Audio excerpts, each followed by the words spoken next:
लड़ी का तीसरा वीडियो है क्योंकि ये टॉपिक बहुत ज़्यादा कॉम्प्लीकेटेड ते सीरीयस है जिसकी एक आम सिख नूं बहुत घट जानकारी है। इसलिए स्टैप बाय स्टैप चलदे हां। पहले वीडियो विच आपां इस मुद्दे दे सतही पक्ष फरोले सी तां जो एक आम सिख नूं इस मुद्दे दी बेसिक जानकारी हो सके। दैन सैकेंड वीडियो विच आपां दसम ग्रंथ साहिब दीआं बाणीआं दा एक एक करके डीपली एनालाइसिस कीता सी कि दसम ग्रंथ साहिब दी किहड़ी बाणी ते किस गल ते विवाद है। And now in third part पहला तो आपां उन्हां बाणीआं ते डूंघा चिंतन करांगे जो पिछले वीडियोज़ विच रह गईआं सन, यानी कि जाप साहिब ते चरित्रोपाख्यान। विद्वानां दे विचारां राहीं समझण दी कोशिश करांगे कि आखिर चरित्रोपाख्यान च लिखित मां पुੱਤ प्यो धी भैण भरा दे नजायज़ संबंधां दीआं कहाणियां जे गुरु साहिबान ने आप लिखियां हन तां इन्हां राहीं ओह आम संगतां नूं की संदेशा देना चाहुंदे सन। सो सब तो पहला अज आप गल करते हैं दसम ग्रंथ साहिब के एक मेन क्वेश्चन की जो इसकी बहस नाल हमेशा तो ही जुड़िया रहा है। बट शुरू करने तो पहला जे तुसीं इस चैनल ते नवे आए हो तो चैनल को सबसक्राइब करके बैल आइकन जरूर प्रेस कर दिओ तां जो अजकल के बिजी लाइफ स्टाइल विच भी तुसीं अपने पिछोकड़ नाल अपने इतिहास नाल जुड़े रहो। दसम ग्रंथ साहिब का खंडन करने वाले कहते हैं कि इस ग्रंथ का नाम पहला बचित्र नाटक होया करता सी, पर उस नाम दे नाल यह ग्रंथ उन्ना प्रभाव नहीं छड्ड पा रहा सी जो इस दे राहीं कौम नूं गुमराह करने लई जरूरी सी। सो साजिश करने वालियां ने पहला इसका नाम बदल के श्री दसम ग्रंथ साहिब ते फिर श्री दसम गुरु ग्रंथ साहिब जी कर दिता। इस दे जवाब विच हिस्टोरीयन डॉक्टर इंद्रजीत सिंह जी गोगवानी दसदे हन कि समय दे नाल नाल सिख धर्म विच नामां दा बदल जाना कोई वड्डी गल नहीं है। श्री गुरु नानक साहिब जी के समय सिख धार्मिक स्थलों का नाम धर्मशाल होया करता सी ते जदों तो इत्थे श्री गुरु ग्रंथ साहिब जी के प्रकाश की रीत शुरू हुई उदों इसका नाम बदल के श्री गुरुद्वारा साहिब कर दिता गया। ते अजकल आपां आम बोलचाल की भाषा विच प्रेम सत्कार नाल गुरु घर शब्द की वरतों भी करते हाँ। छेवें पातशाही श्री गुरु हरगोबिंद साहिब जी के टाइम श्री अकाल तख्त साहिब का नाम अकाल बुंगा होया करता सी ते निर्मले सिख ते हिंदूवाद के प्रभाव समय अकाल तख्त साहिब की सेवा करने वाले सिंह नूं पुजारी कहा जाता सी, जिन्हां नूं अजकल आपां सिंह साहिब जी कहते हाँ।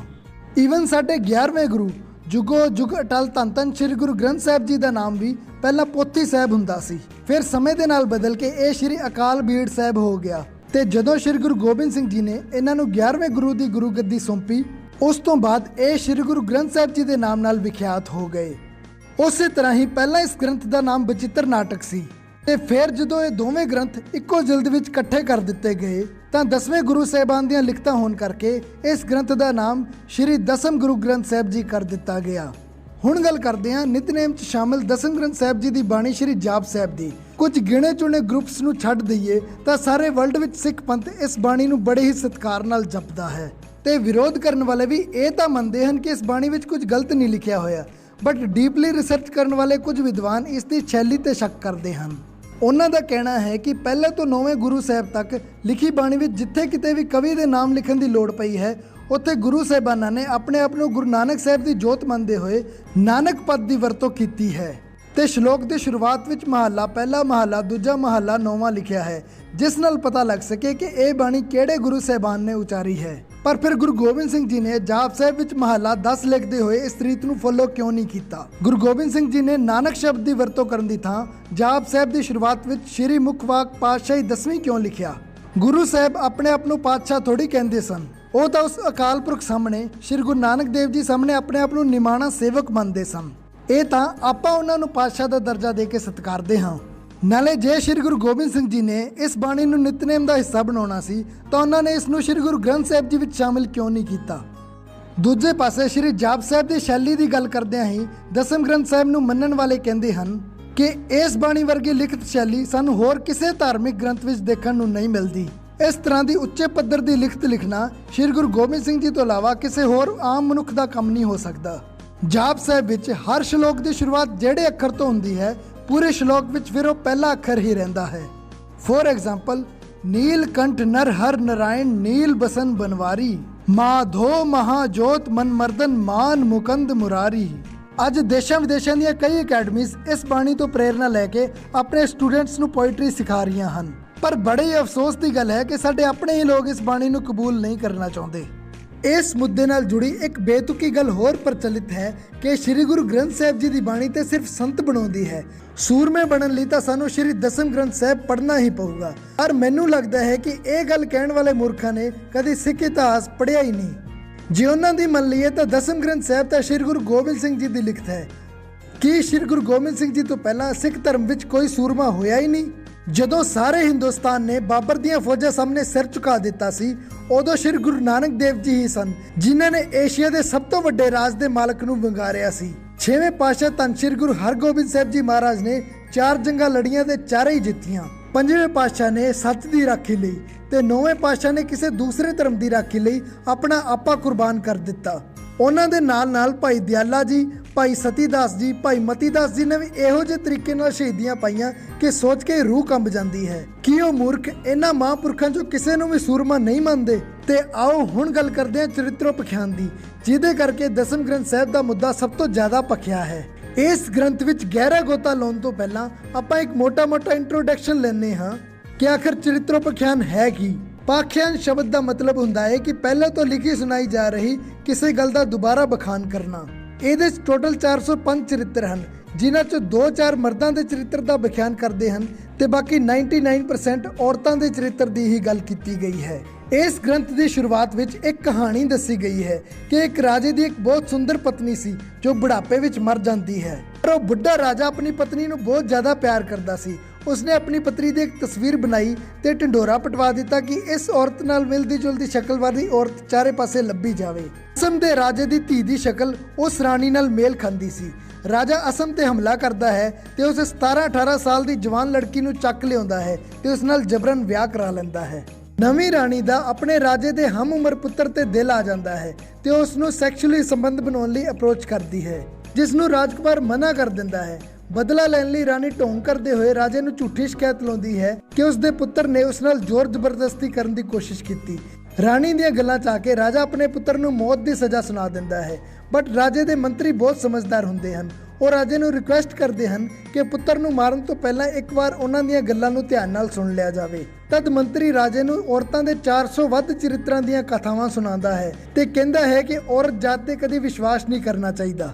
ਇਹ ਸਾਰੀਆਂ ਕਹਾਣੀਆਂ ਕੁਰਾਨ, ਬਾਈਬਲ, ਮਹਾਭਾਰਤ, ਰਮਾਇਣ, ਅਲਿਫ ਲੈਲਾ, ਪੰਚਤੰਤਰ, 4 ਦਰਵੇਸ਼ ਆਦਿ ਕਈ ਸਰੋਤਾਂ ਤੋਂ ਲਈਆਂ ਗਈਆਂ ਹਨ। ਕੁਝ ਕਹਾਣੀਆਂ ਇਹੋ ਜਿਹੀਆਂ ਵੀ ਹਨ ਜਿਨ੍ਹਾਂ ਦੇ ਸਰੋਤਾਂ ਦਾ ਹਜੇ ਤੱਕ ਪਤਾ ਨਹੀਂ ਲੱਗ ਸਕਿਆ ਹੈ। ਹੁਣ ਗੱਲ ਕਰਦੇ ਹਾਂ ਕਿ ਦੋਨੋਂ ਧਿਰਾਂ ਇਸ ਮਾਮਲੇ ਵਿੱਚ ਕੀ ਵਿਚਾਰ ਰੱਖਦੀਆਂ ਹਨ। ਸਮਰਥਨ ਕਰਨ ਵਾਲੀ ਧਿਰ ਕਹਿੰਦੀ ਹੈ ਕਿ ਸ਼੍ਰੀ ਗੁਰੂ ਗ੍ਰੰਥ ਸਾਹਿਬ ਜੀ ਤਾਂ ਸਾਰੀ ਦੁਨੀਆ ਦਾ ਗ੍ਰੰਥ ਹੈ, ਬਟ ਦਸਮ ਗ੍ਰੰਥ ਸਾਹਿਬ ਸ਼੍ਰੀ ਗੁਰੂ ਗੋਬਿੰਦ ਸਿੰਘ ਜੀ ਨੇ ਆਪਣੇ ਪੁੱਤਰਾਂ ਨੂੰ ਖਾਲਸੇ ਨੂੰ ਪਰਸਨਲ ਗਿਫਟ ਦਿੱਤਾ ਹੈ ਕਿ ਇਹਨਾਂ ਕਹਾਣੀਆਂ 'ਚੋਂ ਸਿੱਖਿਆ ਲੈ ਕੇ ਸਿੱਖ ਸਤਰਕ ਰਹਿਣ ਤਾਂ ਜੋ ਕੋਈ ਵੀ ਇਸਤਰੀ ਉਹਨਾਂ ਨੂੰ ਗੁੰਮਰਾਹ ਕਰਕੇ ਉਹਨਾਂ ਦਾ ਸ਼ੋਸ਼ਣ ਨਾ ਕਰ ਸਕੇ। ਪਰ ਕੀ ਇਹ ਵਿਚਾਰਧਾਰਾ ਸ਼੍ਰੀ ਗੁਰੂ ਗ੍ਰੰਥ ਸਾਹਿਬ ਜੀ ਦੀ ਵਿਚਾਰਧਾਰਾ ਨਾਲ ਮੇਲ ਖਾਂਦੀ ਹੈ, ਜਿਹਦੇ ਵਿੱਚ ਲਿਖਿਆ ਹੈ ਸੋ ਕਿਉ ਮੰਦਾ ਆਖੀਏ ਜਿਤ ਜੰਮੇ ਰਾਜਾਨ। ਸ਼੍ਰੀ ਗੁਰੂ ਗ੍ਰੰਥ ਸਾਹਿਬ ਜੀ ਵਿੱਚ ਤਾਂ ਇਸਤਰੀ ਨੂੰ ਹਰ ਪੱਖ ਤੋਂ ਮਰਦ ਦੇ ਬਰਾਬਰ ਅਧਿਕਾਰ ਦਿੱਤੇ ਗਏ ਹਨ। ਮਸਜਿਦਾਂ 'ਚ ਅੱਜ ਵੀ ਨਮਾਜ਼ ਅਦਾ ਕਰਨ ਦੇ ਟਾਈਮ ਔਰਤਾਂ ਨੂੰ ਬਾਹਰ ਭੇਜ ਦਿੱਤਾ ਜਾਂਦਾ ਹੈ। ਹਿੰਦੂ ਮੰਦਰਾਂ 'ਚ ਵੀ ਔਰਤਾਂ ਨੂੰ ਐਂਟਰੀ ਮਿਲੇ ਮਸਾਂ 80 ਸਾਲ ਦਾ ਸਮਾਂ ਹੀ ਹੋਇਆ ਹੈ। ਬਟ ਸ਼੍ਰੀ ਗੁਰੂ ਨਾਨਕ ਦੇਵ ਜੀ ਨੇ 500 ਸਾਲ ਪਹਿਲਾਂ ਹੀ ਮਰਦਾਂ ਤੇ ਔਰਤਾਂ ਦੋਨਾਂ ਨੂੰ ਗੁਰੂ ਘਰ ਆਉਣ ਦਾ ਬਰਾਬਰ ਅਧਿਕਾਰ ਦਿੱਤਾ ਸੀ।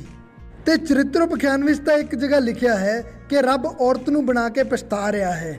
ਦਸਮ ਗ੍ਰੰਥ ਸਾਹਿਬ ਦਾ ਸਮਰਥਨ ਕਰਨ ਵਾਲਿਆਂ 'ਚ ਕੌਮ ਦੇ ਮਹਾਨ ਸ਼ਖਸੀਅਤ ਸੰਤ ਮਸਕੀਨ ਜੀ ਵੀ ਸ਼ਾਮਿਲ ਹਨ। ਉਹਨਾਂ ਅਨੁਸਾਰ ਇਸ ਗ੍ਰੰਥ ਵਿੱਚ ਕਾਮ ਦੀਆਂ ਬਰੀਕੀਆਂ ਤੇ ਉਤਾਰ ਚੜਾਵ ਨੂੰ ਬੜੇ ਵਧੀਆ ਤਰੀਕੇ ਨਾਲ ਐਕਸਪਲੇਨ ਕੀਤਾ ਗਿਆ ਹੈ। ਉਹ ਕਹਿੰਦੇ ਹਨ ਕਿ ਅੱਜ ਤੋਂ ਹਜ਼ਾਰਾਂ ਸਾਲ ਪਹਿਲਾਂ ਰਿਸ਼ੀ ਵਾਤਸਾਇਨ ਨੇ ਇੱਕ ਕਾਮ ਕਿਰਿਆ ਤੇ ਪੂਰਾ ਗ੍ਰੰਥ ਲਿਖਿਆ ਸੀ, ਕਾਮ ਸੂਤਰਾ। ਉਦੋਂ ਦੇ ਸਮਾਜ ਨੇ ਉਹਨਾਂ ਦੇ ਗ੍ਰੰਥ ਨੂੰ ਅਸ਼ਲੀਲ ਦੱਸ ਕੇ ਉਹਨਾਂ ਦੀ ਨਿੰਦਾ ਕੀਤੀ ਸੀ। ਇਸ ਦੇ ਜਵਾਬ 'ਚ ਰਿਸ਼ੀ ਵਾਤਸਾਇਨ ਨੇ ਬੜੀ ਤਗੜੀ ਦਲੀਲ ਦਿੱਤੀ ਸੀ ਕਿ ਆਪਣੇ ਸਮਾਜ 'ਚ ਕ੍ਰੋਧ, ਲੋਭ, ਮੋਹ, ਹੰਕਾਰ ਸਭ ਤੇ ਖੁੱਲ੍ਹ ਕੇ ਚਰਚਾ ਹੁੰਦੀ ਹੈ, ਫਿਰ ਕਾਮ ਤੇ ਚਰਚਾ ਕਿਉਂ ਨਹੀਂ ਕੀਤੀ ਜਾ ਸਕਦੀ ਜੋ ਸਭ ਤੋਂ ਵੱਧ ਲੋਕਾਂ ਨੂੰ ਭ੍ਰਸ਼ਟ ਬਣਾਉਂਦਾ ਹੈ, ਜਿਹਦੇ ਕਾਰਨ ਵੱਡੇ ਵੱਡੇ ਰਾਜਿਆਂ ਦੇ ਰਾਜ ਚਲੇ ਗਏ, ਮਹਿਲਾਂ 'ਚ ਰਹਿਣ ਵਾਲੇ ਲੋਕ ਕੁੱਲੀਆਂ 'ਚ ਆ ਗਏ। ਅੱਜ ਦੇ ਦੌਰ 'ਚ ਵੀ ਕਿੰਨੇ ਅਫਸਰ, ਪੋਲੀਟੀਸ਼ੀਅਨ ਇਹੋ ਜਿਹੇ ਹਨ ਜੋ ਕਾਮ ਕਿਰਿਆ ਦੇ ਚੱਕਰ 'ਚ ਫਸ ਕੇ ਆਪਣਾ ਸਮਾਜ 'ਚ ਰੁਤਬਾ, ਕਰੀਅਰ, ਇੱਜ਼ਤ ਸਭ ਗਵਾ ਲੈਂਦੇ ਹਨ। ਸਾਡੇ ਸਰੀਰ 'ਚ ਕਾਮ ਭਾਵਨਾਵਾਂ ਇੰਨੀਆਂ ਪ੍ਰਬਲ ਹਨ ਜੋ ਇੱਕ ਤਸਵੀਰ ਦੇਖ ਕੇ ਹੀ ਉਫਾਨ ਖਾਣ ਲੱਗ ਪੈਂਦੀਆਂ ਹਨ।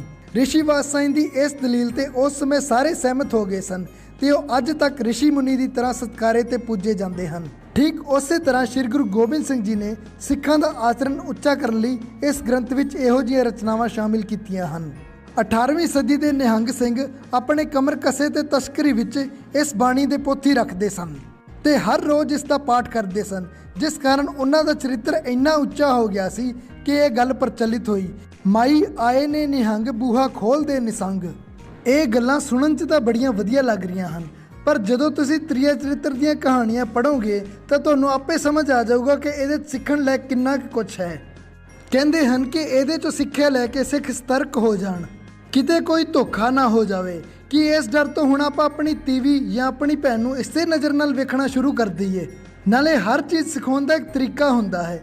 ਇਹਨਾਂ 404 ਚਰਿੱਤਰਾਂ 'ਚੋਂ ਹਰ ਇੱਕ ਦੀ ਸਟੋਰੀ ਬੜੀ ਹੀ ਡਿਟੇਲ ਨਾਲ ਐਕਸਪਲੇਨ ਕੀਤੀ ਗਈ ਹੈ, ਕਿਸੇ ਐਡਲਟ ਪੋਰਨੋਗ੍ਰਾਫਿਕ ਮੈਗਜ਼ੀਨ ਤਰ੍ਹਾਂ।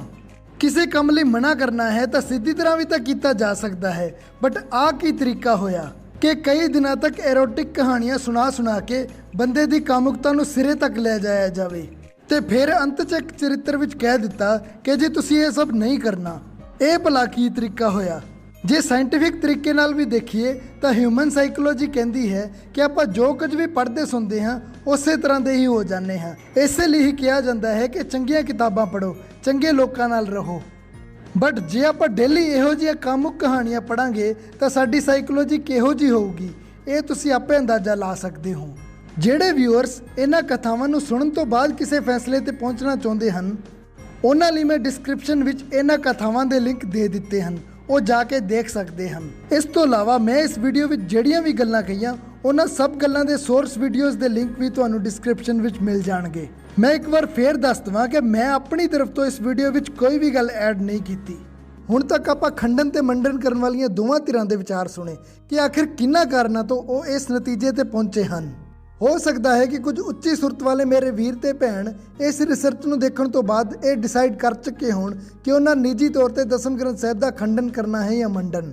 ਬਟ ਮੋਸਟਲੀ ਮੇਰੇ ਵਰਗੇ ਆਮ ਸਿੱਖ ਵੀਰ ਤੇ ਭੈਣਾਂ ਇਸ ਰਿਸਰਚ ਨੂੰ ਦੇਖਣ ਤੋਂ ਬਾਅਦ ਮੈਨੂੰ ਲੱਗਦਾ ਹੈ ਕਿ ਹੋਰ ਜ਼ਿਆਦਾ ਕਨਫਿਊਜ਼ ਹੋ ਗਏ ਹੋਣੇ। ਇਹ ਟੌਪਿਕ ਇੰਨਾ ਜ਼ਿਆਦਾ ਸੈਂਸਿਟਿਵ ਹੈ ਕਿ ਮੇਰੇ ਵਰਗੇ ਕਿਸੇ ਅਨਆਥੋਰਾਈਜ਼ਡ ਪਰਸਨ ਵਾਸਤੇ ਸ਼ਰੇਆਮ ਇਸ ਟੌਪਿਕ ਤੇ ਫੈਸਲਾ ਸੁਣਾਉਣਾ ਮੇਰੇ ਹਿਸਾਬ ਨਾਲ ਗਲਤ ਹੋਊਗਾ, ਕਿਉਂਕਿ ਲੱਖਾਂ ਕਰੋੜਾਂ ਲੋਕਾਂ ਦੀਆਂ ਧਾਰਮਿਕ ਭਾਵਨਾਵਾਂ ਜੁੜੀਆਂ ਹੋਈਆਂ ਹਨ ਇਸ ਮਸਲੇ ਨਾਲ। ਸਪੋਜ਼ ਕਰੋ ਕਿ ਮੇਰੇ ਵਰਗਾ ਕੋਈ ਔਸਤ ਬੁੱਧੀ ਵਾਲਾ ਬੰਦਾ YouTube ਤੇ ਬਹਿ ਕੇ ਇਹੋ ਜਿਹਾ ਫੈਸਲਾ ਸੁਣਾ ਦੇਵੇ ਜੋ ਕਿ ਸੁਣਨ ਵਾਲੇ ਕਿਸੇ ਸਰੋਤੇ ਦੀ ਵਿਚਾਰਧਾਰਾ ਦੇ ਉਲਟ ਹੋਵੇ, ਤਾਂ ਤੁਸੀਂ ਅੰਦਾਜ਼ਾ ਨਹੀਂ ਲਾ ਸਕਦੇ ਕਿ ਇਸ ਗੱਲ ਦਾ ਉਸ ਬੰਦੇ ਦੀ ਸ਼ਰਧਾ ਤੇ ਕਿੰਨਾ ਬੁਰਾ ਅਸਰ ਪਊਗਾ। ਚਲੋ ਮੈਂ ਤੁਹਾਡੇ ਨਾਲ ਇੱਕ ਐਗਜ਼ਾਮਪਲ ਸ਼ੇਅਰ ਕਰਦਾ ਹਾਂ, ਪਰ ਧਿਆਨ ਰਹੇ ਕਿ ਇਹ ਕੋਈ ਕਨਕਲੂਜਨ ਨਹੀਂ ਹੈ, ਸਿਰਫ ਇੱਕ ਐਗਜ਼ਾਮਪਲ ਹੈ।